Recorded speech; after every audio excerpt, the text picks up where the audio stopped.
Vijojnë të mbeten të pezulluara punimet për pallatin e dytë të banesave sociale në zonën e ish frigoriferit në qytetin e Vlorës. Kërkuan një informacion nga enti kombëtar i banesave, duke si gjithçka ka qenë tepër e rezervuar, ndërsa informacioni nuk është përcjellë se kur do të përfundojnë punimet dhe kur ky pallac do të shpërndahet për ata të cilët kanë nevojë.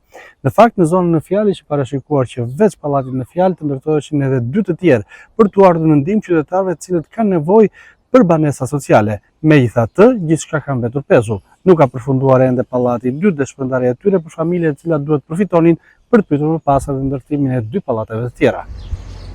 Mbetet ende peng përfundimi i pallatit të dytë të banesave sociale në zonën e ish frigoriferit në Vlorë. Punimet në këtë objekt janë ndërprer prej kohësh, ndërsa ende nuk ka një afat të qartë se kur do të rifillojnë dhe kur do të përfundojnë ndërtimi i tij.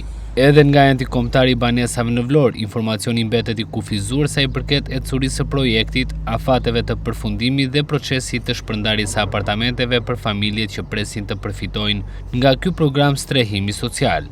Mungesa e një informacioni zyrtar ka shtuar pasigurinë tek qytetarët që prej vitesh shpresojnë të sistemojnë në këto banesa. Nga ana tjetër, as Bashkia e Vlorës nuk ka dhënë një informacion konkret mbi arsyet e zvarritjes së punimeve apo mbi hapat që do të ndërmerren për përfundimin e projektit. Kjo situatë ka bërë që një nga investimet më të rëndësishme në fushën e strehimit social në qytet të mbetet larg finalizimit. Në fakt, në këtë zonë ishte parashikur ndërtimi edhe dy banesave të tjera sociale, të cilat do të vinin në ndihmë dhjetra familjeve në nevojë për strehim. Megjithatë, mos përfundimi i pallatit ende në proces ka krijuar paqartësi edhe për vijimsinë e projekteve të tjera të planifikuara në këtë kompleks.